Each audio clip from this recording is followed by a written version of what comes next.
биринчи соттук, экинчи соттук инстанцияда чыгарылган чечимдер менен Промедиа плюс өкүлдөрү макул эмес. Себеби дегенде ошол одон өтүрдө мыйзам бузуулар менен чечимдер чыкты.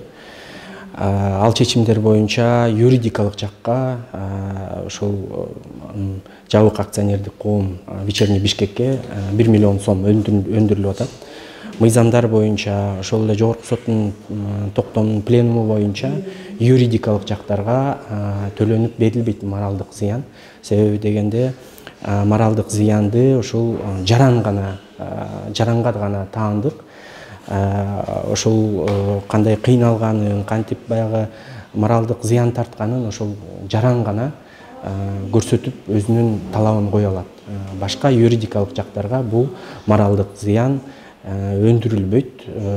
Бирок ага карабастан ошол биринчи соттук инстанциядагы, экинчи соттук инстанцияда 1 миллион сом өндүрүп, анын ичинде 500 000 сом Радионова журналисттен өндүрүп атат. Бул дагы мындай пропорционалдуу эмес. Бир сөз үчүн, бир эле сөз, ал жерде сүйлөм дагы эмес. Сүйлөмдүн ичинде ошол Завой издательский дом Вечерний Бишкек 49 жыл чыкты. 1 январдан баштап чыкпай калды. Ал жерде келишимдер, эмгек келишимдери жокко чыгарылып атат. Ушул Завой издательский дом Вечерний Бишкек мүлкү арестте турат экен, миллиондонгон карыздары бар экен, ошол банкротко алып келиптир деген да сөз болгон.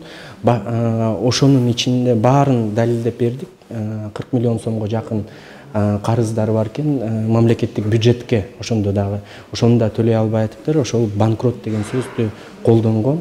Ошол сөз банкрот деген үчүн 1 миллион сом өндүрүп жатышат моралдык зыян деп. Бул албетте туура эмес. Ошого байланыштуу азыр сот процесси бүгүн баарын айтып өттүк. Тараптардын баарын угуп, соттук кеңешүүгө бөлмөсүнө кеткен болчу. Кайтара жандандырып, эми эртең саат 9-га калтырылды. Эмне себептен мындай болуп калды бизге да белгисиз. Чечим чыгыш керек болчу.